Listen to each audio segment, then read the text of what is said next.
Bless you. Well, hi, everyone. My name is David Keplinger. As many of you know, I teach poetry in the Department of Literature, but I'm also a student of mindfulness, completing a certification right now through Jack Cornfield and Tara Brock and IMCW, which is the Insight Meditation Community of Washington, D.C.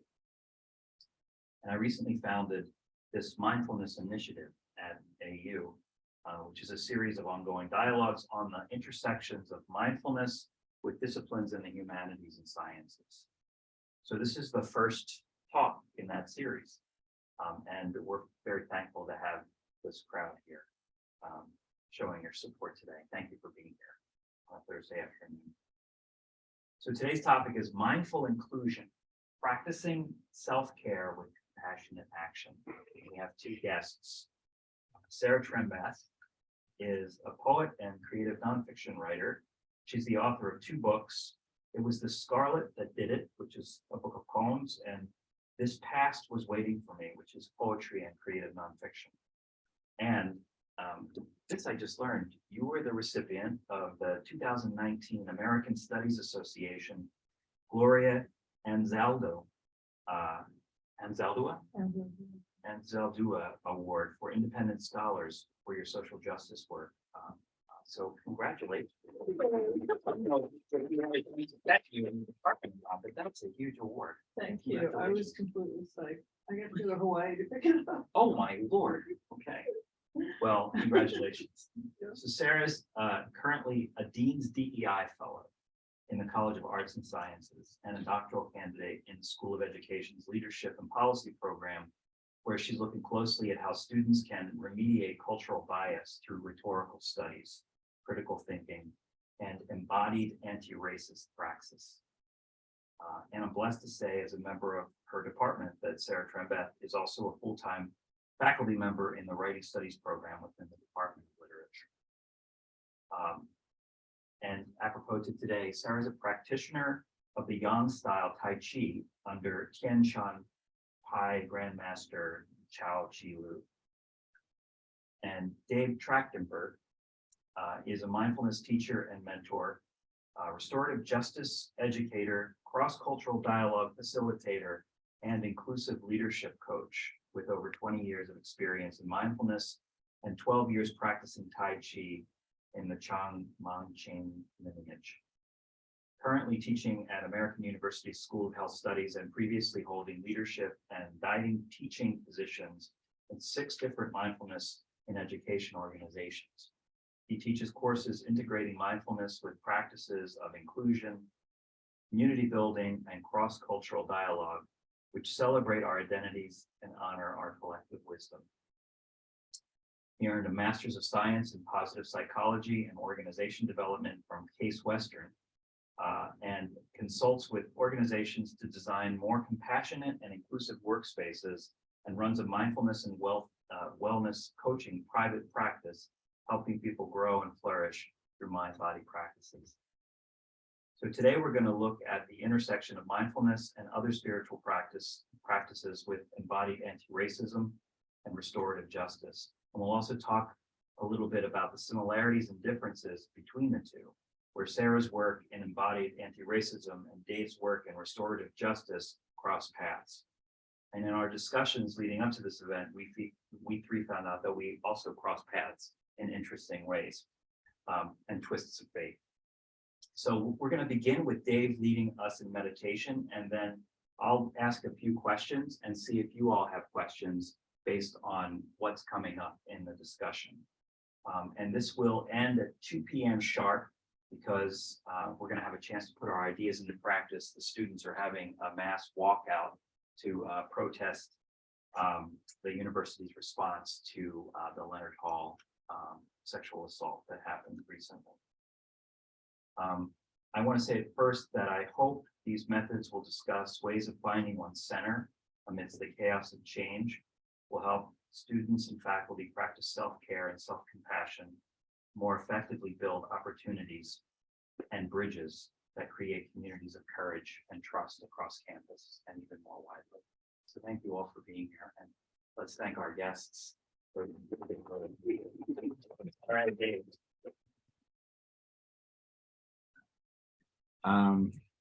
Yeah, so it's important not just to have like a talk on mindfulness, but actually even if for a few moments to embody it. So whether you practiced before many times and or whether this is brand new to you, we're just going to take a few moments to drop in, and what that means is to open up our awareness a little bit.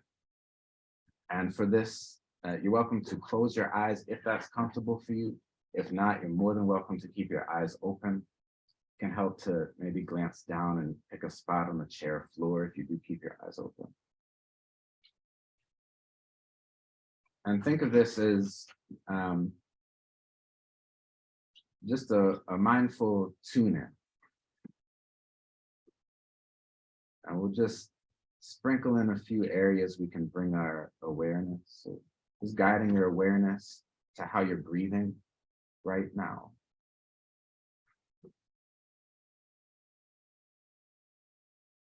Not needing to change anything or hold your breath or change your breath in any way. Just connecting.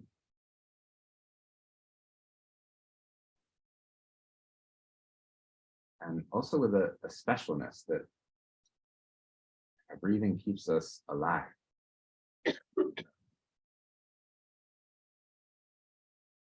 Allowing yourself to feel that for a few moments.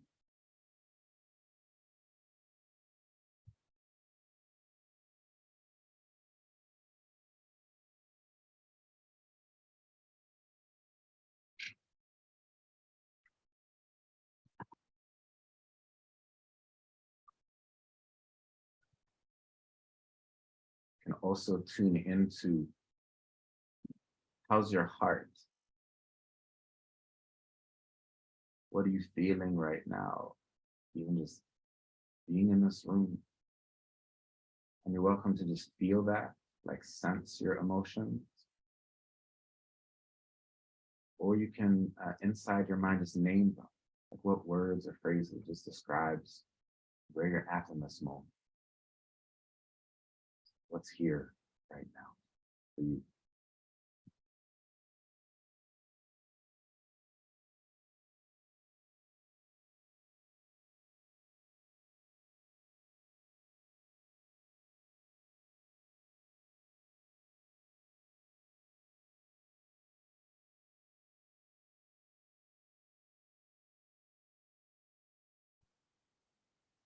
And for a moment, just sensing, tuning inward again, just to your body. And that can be as simple as fully feeling yourself in the chair you're in. And in fact, with how much we hold on every day, how much are in our schedules, what is it like to just let go and allow the chair to hold you?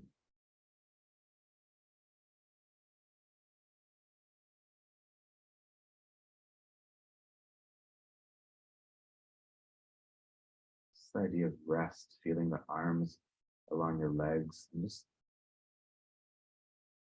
letting them rest. Breathing with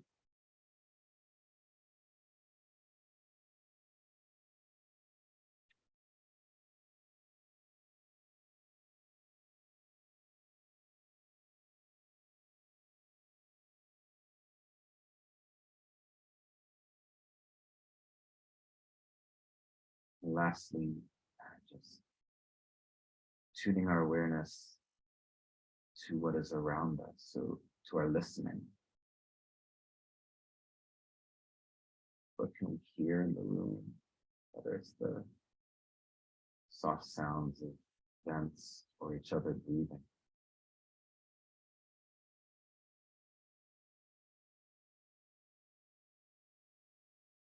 Sometimes when our lives get very busy or the mind gets very revved up, we need things very simple to turn to. Just listening. What can we hear? And breathing with that.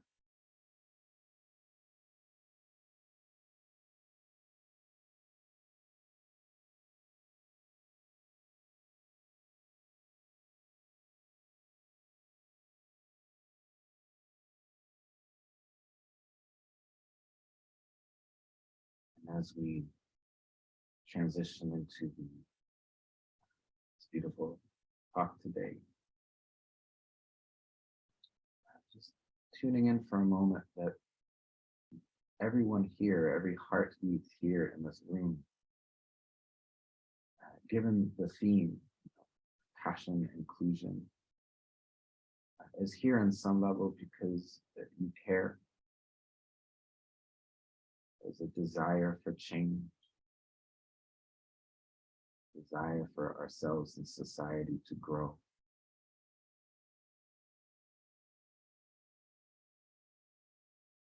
And with that tone in mind, just allowing your eyes to open if they were closed.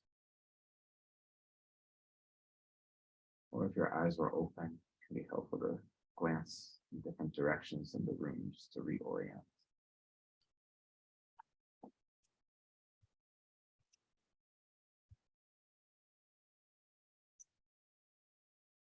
Dave, thank you.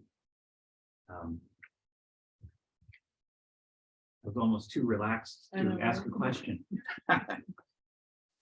I just want to start the discussion by asking a relatively general question for you both, which is, what role does self-compassion play in social justice? How do we balance the stillness that comes of mindfulness practice or other kinds of spiritual practices with the resistance that's required of being an advocate for social justice? I'm in the middle of reading the book Rest is Restorative. Is anyone reading that? Oh, it's a wonderful book. And I mean, what I am really tuning into is like how true that is, right? That in resistance, there's a lot of push energy, there's a lot of agitation energy, there's a lot of againstness, right? People generally tend to motivate for social justice because there's something happening that they don't feel should be happening, so there's an against energy, right? And so that ramps our whole systems up, right? It takes time, for one thing. It detracts some other things that we could be doing to take care of ourselves or just live life. But I also think that it ramps up our internal systems, right? Anger, outrage, the adrenalized energy it takes to sustain campaigns and strategize and all that stuff. And it plummets and crashes when it's not restored. But I also think that some social justices are about placing unnecessary labor on people, and that rest in and of itself can be a form of resistance, just saying like, I matter enough to be still, like to drink some water, to sit with my friends, to like, that those things in and of themselves can be resistance in systems that are out of balance. You said the question. Question is, what's the role of self-compassion in social justice? I love what you just shared, Sarah, and I think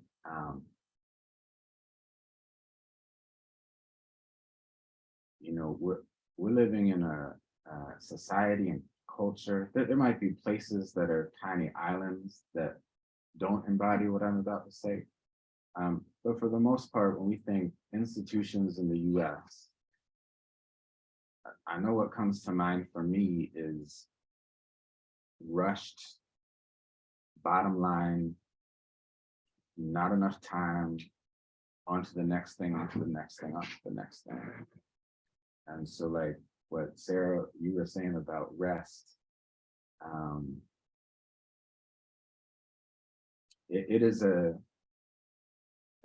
starting to embody a different way of living life, to find how on earth do we do that when the systems around us are rewarding the opposite. And especially when it comes to things, just given the topic today around things like creating welcoming cultures, racial conflict around the LGBTQ community, immigrants. Often when things and organizations come up,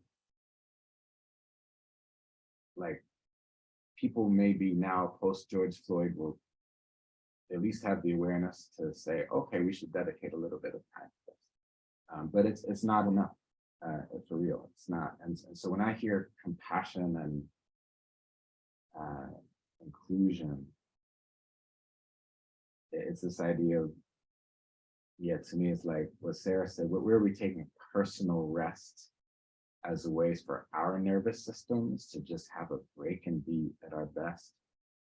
But also when conflict arises, what might it be like to actually stop everything and give appropriate time to hear what's going on, to really understand all sides of the story, to hear the context of the story, rather than only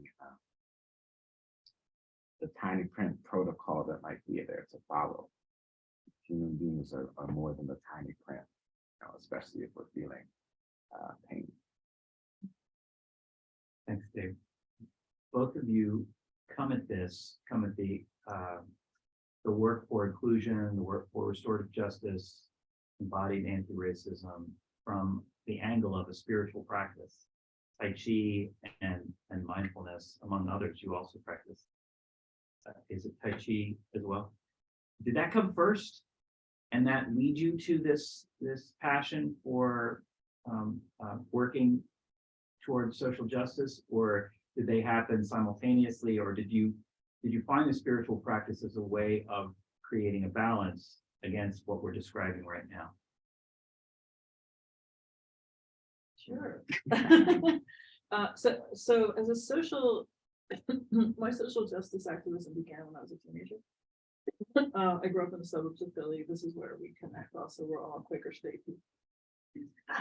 And that matters to me a lot because the tradition of Quakerism in my community is like one of the strongest activist communities, I think, in the country's history. And I grew up with that as a model. And when I was a couple years older and moved into Philadelphia itself, Philadelphia also has a really mobilized Black and Hispanic clergy that, is involved in taking down apartheid and abolitionism. And so the Philadelphia area activist tradition is very faith-based and very, very strong and mobilized. And that was just my model growing up. And so for me, I grew up Christian and I'm still Christian. The Unitarian churches and the liberation theology that I encountered as I began to travel, always very central to my ethics. But the community of activists, like, were gangster, you know what I mean? Like, they might have had, I always joke about Quakers, like they wear really soft shoes and like they have like long hair and they're very soft spoken, but they are very strong people. And that model of strength and unity and ethics centered, and that is spiritual, that for their experience of divinity is they're all the same thing. So for me, they all always happen at the same time. Tai Chi and these mindfulness practices, honestly, I think I probably gravitated to them because I'm an introvert with these ethics, but I have a little bit of a mercurial temperament. And I can set my own house on fire sometimes. So I had to practice things that would help me stay in line with my ethics. Ethics are always at the center for me. It's always what makes me do the next thing. But I had to work with myself. And so I started meditating, I started doing yoga, and I started doing Tai Chi just to become the person who consistently be the person who I wanted to be. I don't know if that answers. Oh no, that's a wonderful answer. It reminds me though of something that you hear in 12-step programs. Do the next right thing. Yes. Not just the next thing, but the next right thing. And you'll always know what the next right thing is. And in a way, that is like a practice that has to do with what's coming at you. There's a skillful response, yes, as opposed to just the standard response. Right. And it all depends on what's coming at you. Right. Yeah. What about you? You've been studying mindfulness for 20 years? Yeah, that's a great question you asked, David. He went off script for that one. You're getting the best way. Best way possible. No, I love it. I love it. For the second question. Yeah. Yeah, like, I think the mistake, I'm gonna mess with that question a bit. I think the mistake we make with these types of practices, whether they're mind body, Tai Chi, yoga, or non-mind body practices, the whole field of diversity, equity, inclusion, belonging. I think we get ourselves in trouble when we start to come at this dual place from it.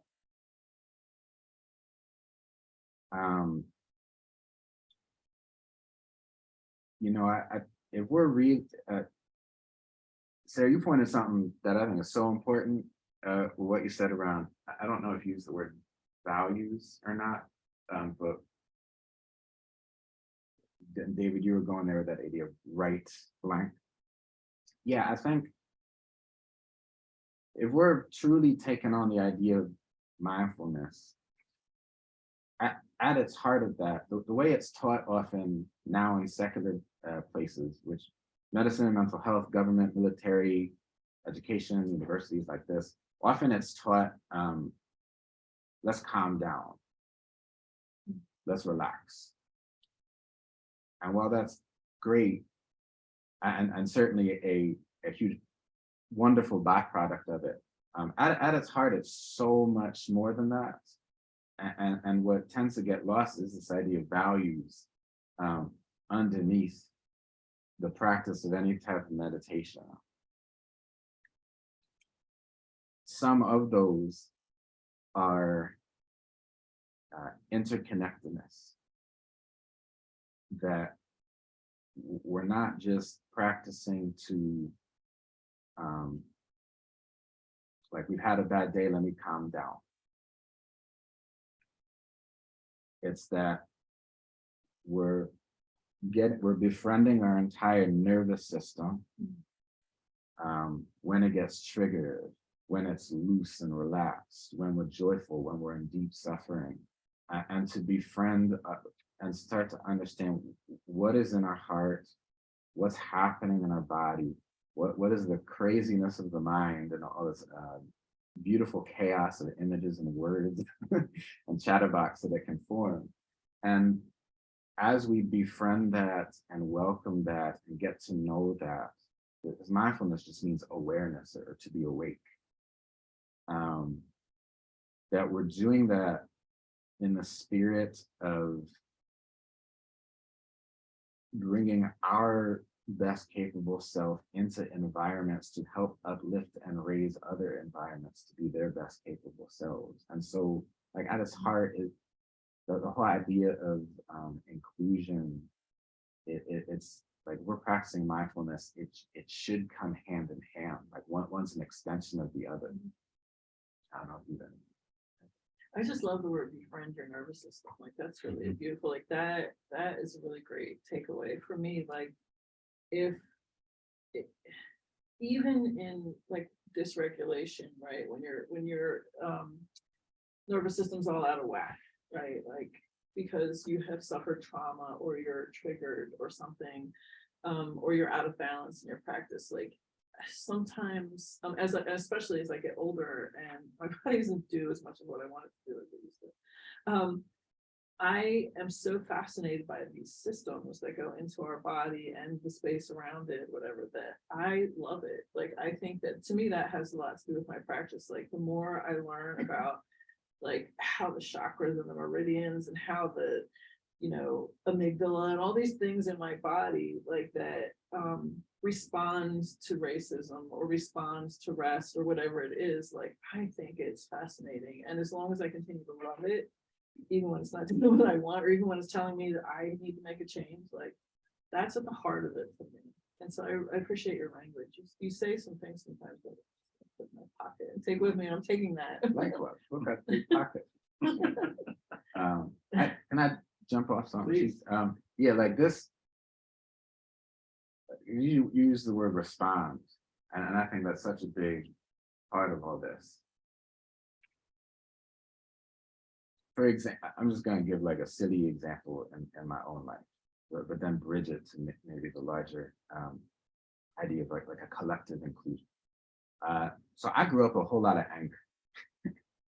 That was one of I'd say the three dominant emotions that were really difficult to navigate, for anyone. That I had 10 of 10s that I needed to really learn to meet and understand and honor.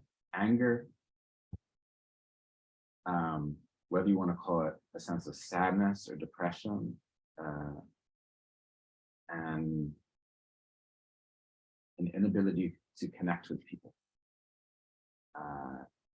which for me was in high school, which is now like a quarter of a century ago, which that makes me feel old. But I mention this because that anger thing, it's amazing, where that still pops out. And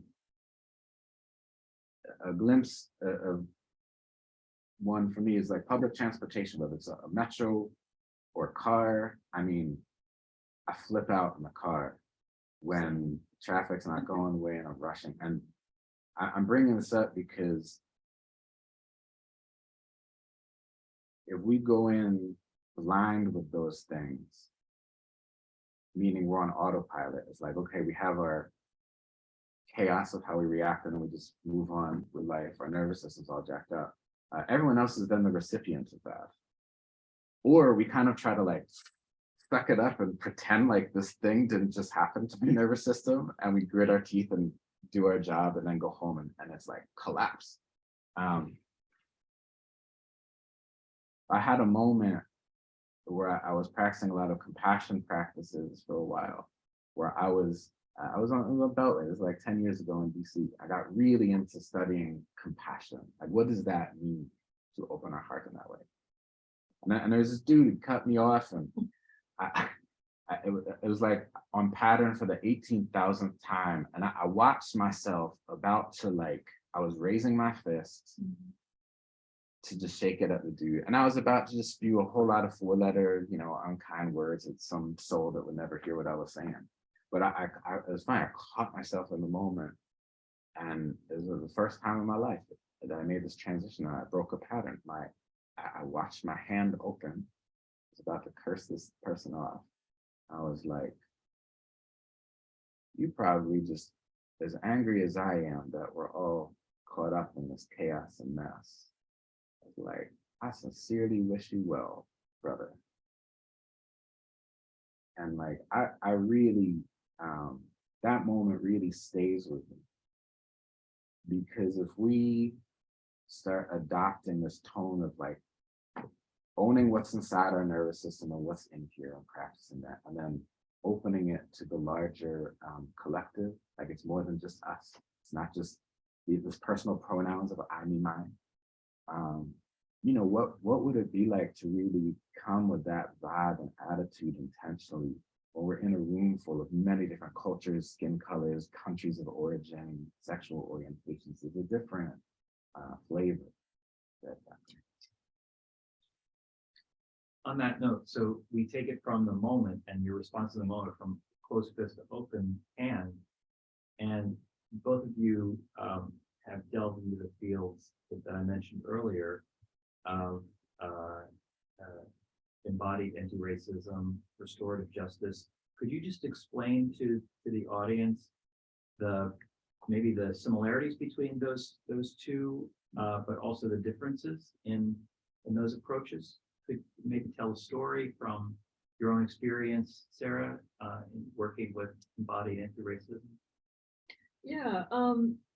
So embodied anti-racism came across my screen fairly recently.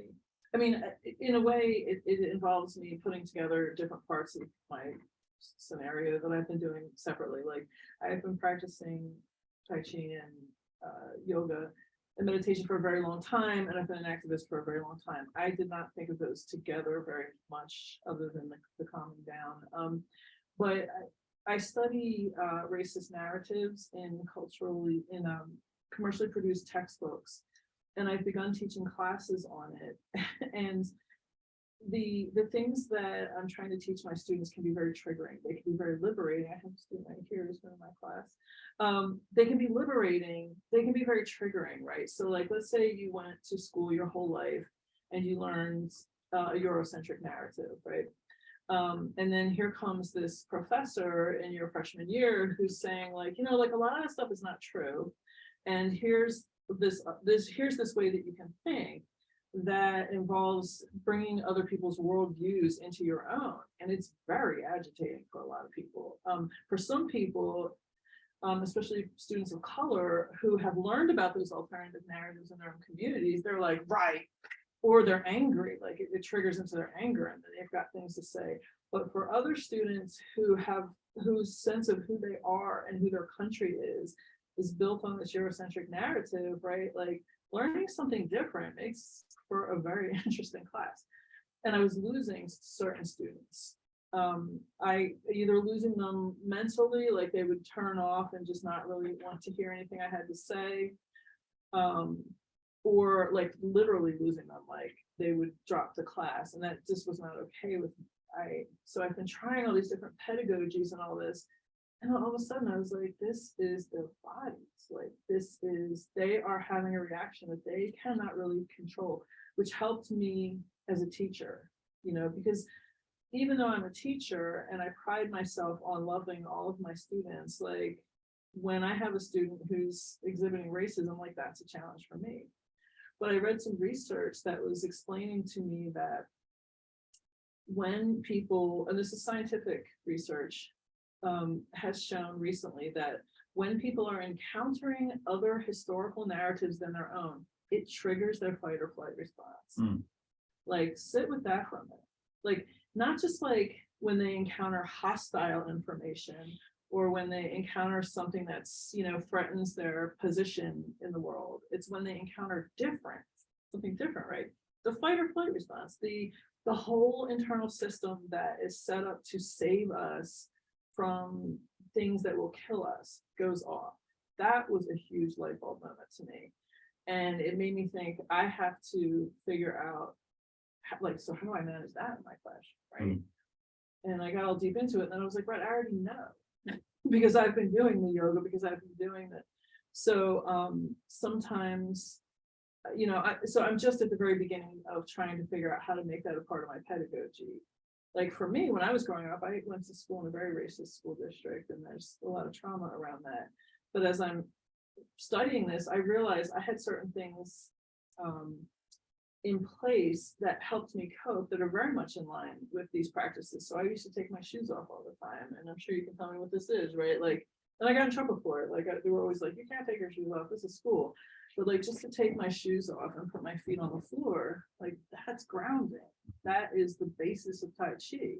That's the basis of mindfulness. Like any mindful practice, like people are gonna ask you to think about grounding.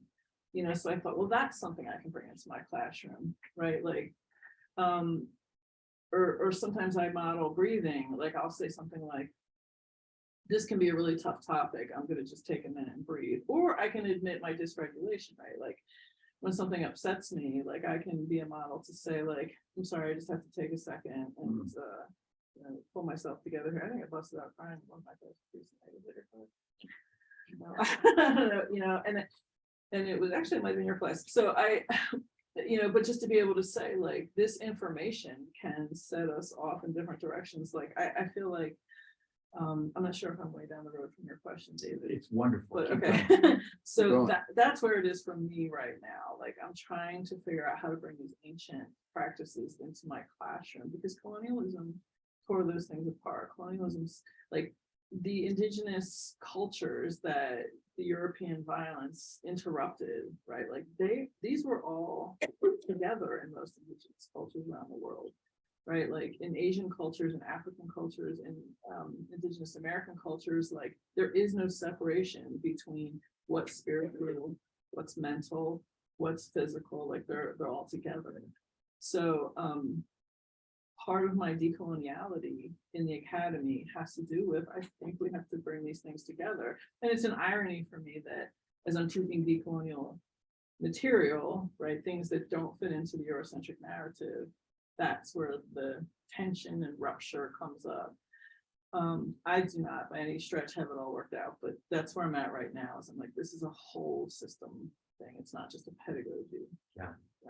it's the rejoining of the heart and the mind. That's right. As one, as opposed to a Cartesian model where I think, therefore I am. That's right. And Yeah. what's appropriate for the academy? How much can I push this? Right, like, Yeah. and how, yeah, there's a lot to consider in bridging this thing. Fantastic. Thank you, Sarah. Mhm. So Dave, restorative justice, when is justice not restorative? I just want to first add that what Sarah was just talking about is like a lifelong continual journey of practice. It's like how do we respond when that fire is there of our heart? That is a never a continual learning journey. Restorative justice, was that the what is Restorative justice, yeah. Or tell a story about restorative justice for you. Or Sure. Yeah. Restorative justice is one of those things where you could ask, you could line up like 100 different practitioners, and they could all give very beautiful and very different definitions. The one I like to give, especially that it intersects with mindfulness, is that it is a way of facilitation, being in spaces that is trying to model a new way of being together. That I'd say is trying to very actively heal what Sarah's mentioning around this disconnection that Eurocentric education models have brought in, much more individualistic, much more reward-based, much more sitting in rows, and there's an expert at one end and the students on the other. And so restorative justice is very much trying to bring in a way of being that is collective, a way of being that we're always sitting in circle, and that's very vulnerable. If we think of it, it's very easy to. I was a hider when I was in school. I'd be like back row, way out there, because I was going through so much and never wanted anyone to see how scared. So when we start sitting in a circle and giving back everyone a voice, which I say RJ is about, we're embodying what it is to make sure everyone in the room has a voice. Everyone's body type is welcomed. That we take time for what's happening in the room rather than like the exactness of a lesson plan. And so story, you were saying a story that might embody this well, or asking about it, David. Just the other day in one of my classes. So a lot of what I do in the classes is I take half the class just to have folks build community and build relationship, which is part of mindfulness. How are we when we're talking to each other? How are we listening? What does presence mean? What does it mean to be present for another? And there is usually after we do a meditation, I just have everyone or half the class go around and kind of share, what's coming up. And this one particular class, someone really had a lot of emotion arise, and I could have just, kept going or say, you take that outside and do your thing.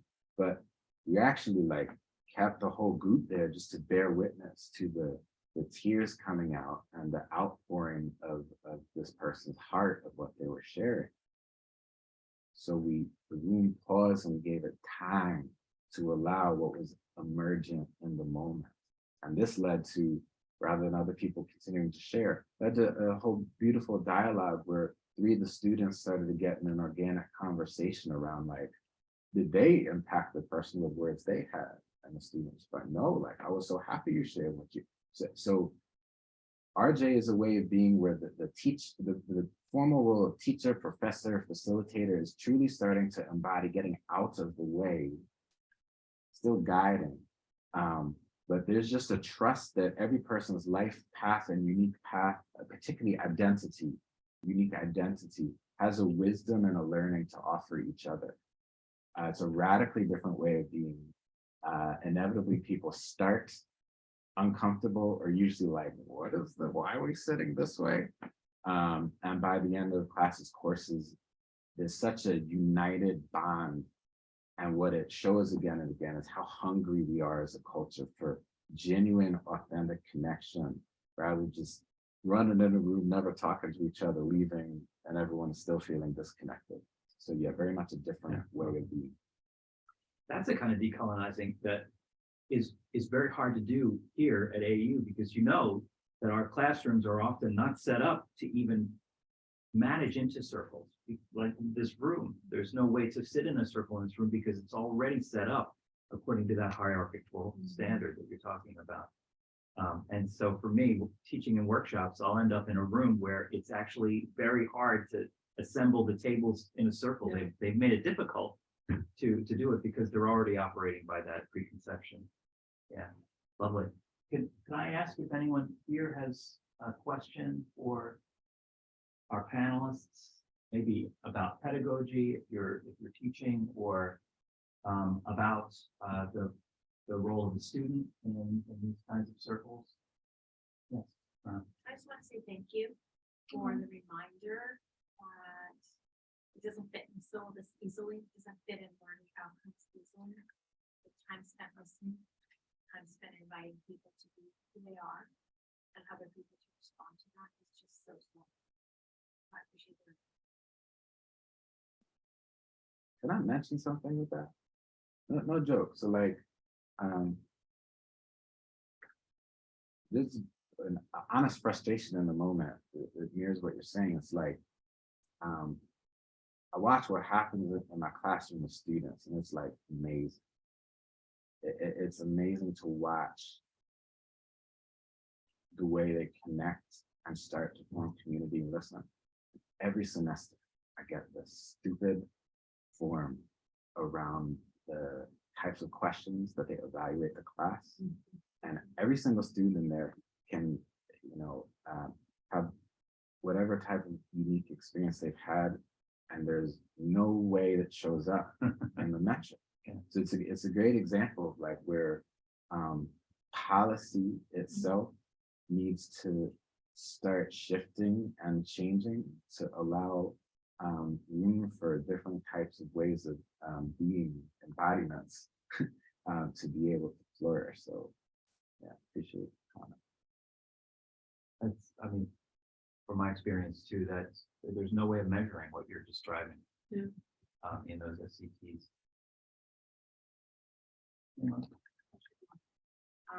Both of you have shared something really powerful. Those days reminded me of my classroom days, self-science classes, and those dialogues and sitting in a circle. That was really powerful that you shared. And in addition to that, Dr. Gaplamonte, professor, had said compassionate inquiry, and that reminded me exactly of what we were sharing and coaching. It's compassionate inquiry, how much we can feel, observe, see, and understand people. So I was really that connection. I shared that. Yes, thank you. Thanks. It's really interesting what you say about the metric. Like my biggest accomplishment this semester is I have one student in one of my classes who was glaring at me through most of the lessons, whatever we were doing, and he has stopped, right? And that feels monumental to me. It really does. Like I have in mind these two students that I had at a different university who they literally hated me for what I was saying, which was coming from real life, like research and things like that. Right? One time it was about Thomas Jefferson, and one time it was about George Washington, and and it was a really simple point to me. It was something I was moving through, right? And like the loathing that I was encountering from these two students who were somehow really connected to those historical figures, and I lost both of them, like one for real, and like one of them failed. I think they both failed actually. Like they opted to fail, as opposed to like working through the material, and they sit in my mind's eye, like I will not let that happen again, right? But so I have like a third version of this student this semester, and it was just the refusal to do the things the way they were asked. And the fact that he has stopped, like I could just like leap and run through, like I feel like Roxy running up the steps, but who, like, how can that be measured? Like what do you call that? Like, you know what I mean? Like that feels like a really big accomplishment, something I've been toying with for 15 years, and I finally made it happen the way I want. You know, I didn't lose this kid, and he's excited now to learn. And but the massive amounts of prayer and meditation and thought and communication and trial and error for sure that went into this, what I feel is a big success. Like, besides the fact that my department chair is sitting back there, like, how will anyone else know? So, like, how, but seriously, like, how will people know, like, that is a thing that took such nurturing to make happen, you know? And yeah, the students will know. The students will know. The students will know, and that in teaching, the best things that happen can never be measured. That they might happen 20 years from now, when a student thinks back and remembers something that happened in class when they seemed not present, and yet you were talking to the 40-year-old in them, and that awakens and that changes that. Yeah. Others? I have a couple of questions. I'm just gonna start with one. We have time for more, but would you both be interested and or have the energy to advocate mindfulness in AUS and in the university in ways of mindful classroom practices like the setup or pushing to add a notation in the end of semester surveys? Would you guys be willing to take this to the level of the provost? Having worked a bit with AUX. Thank you. Thank you so much for coming. Thank you for that question. And I can hear like the passion in your voice when you ask it. Yes and no. and my hesitation is I've seen a lot of harm happen when mindfulness scales and scales quickly. AUX is a cool program that I think does a lot right, and I also think they're rushing a lot. So it's like every freshman. How many people go to AU now?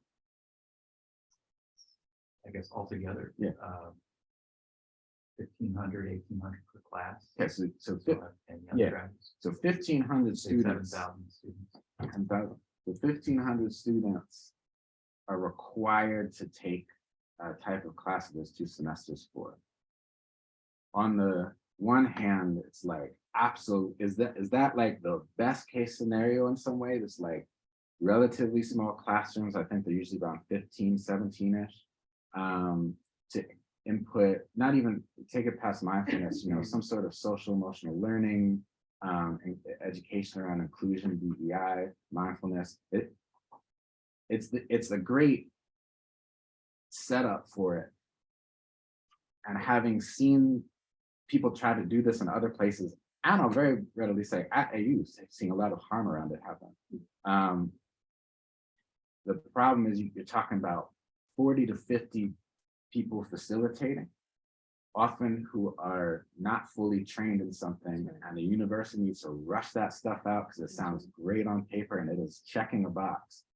And so for what you're at least I'm hearing, I'm assuming that you're for. I was curious, is that something that you're interested in? AUS? Yeah, to mindfulness. Yes. Yeah. I actually very much appreciated my AUS classes. I didn't think they built as much culture and community as they should have, but I see the potential in it. And I could see if you guys were to work on a training program for the instructor. I agree, it's a lot of the professors being rushed and there's no time for a lot of stuff, but if there were a solution, would you know it? I just really want to make sure Sarah gets also a chance to speak, but just to put a bow tie on what I was saying before, but thank you for answering that. yes, even with something like mindfulness and with things that have to do with cultures coming together and facilitating that, it really requires a depth of knowledge and I would say life experience and facilitation that is usually something that will be skipped over, crammed in, and maybe you have 80% of the classes where it's like awesome.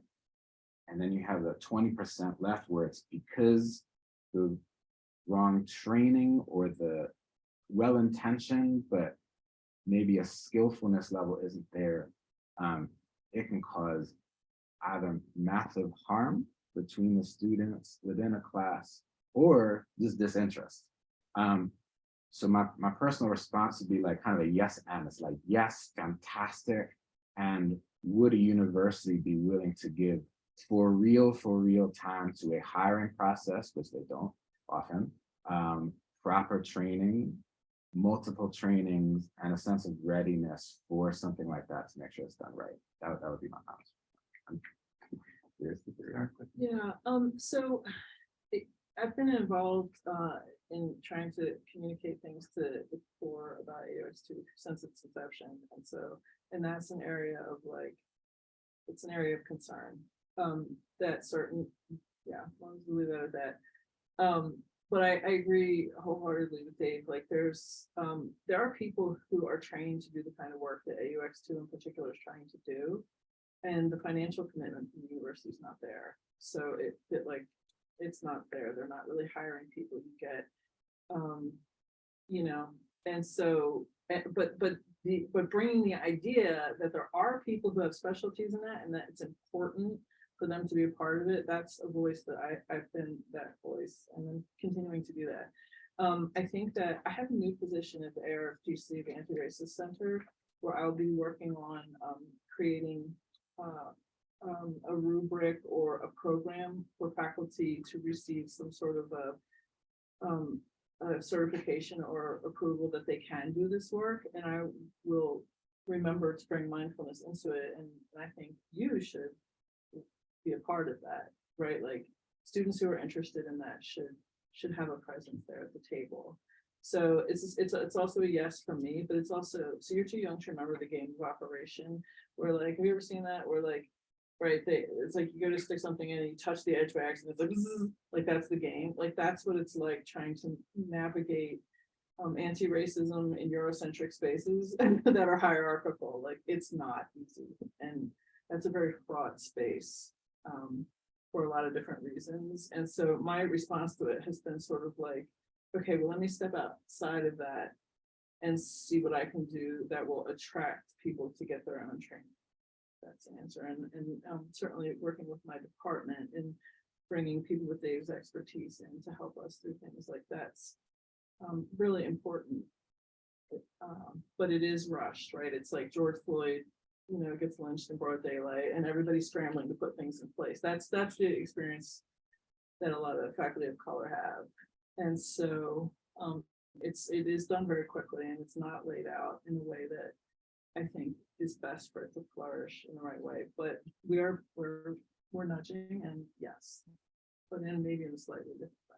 But I hope you will come work with it. The question and those responses really does set the tone for this whole series as well. That one of the things that I'm hoping to do with Mindfulness Initiative is to bring in a sensitivity to mindfulness and to introduce people to the practice if they're unfamiliar, but also bring an audience like you all, which is really the choir that we're preaching to. The folks who show up to these kinds of things are the people who are already in the know about them. And I'm just so appreciative that everyone came today and joined us. It's almost 2:00, so we should stop now. Because the students have a plan and faculty as well to walk out to show their support and protest. So we'll end here, but thank you all for coming. Thanks to our guests, Dave Trachtenberg and Sarah Trembath, for this really discussion. Thank you both.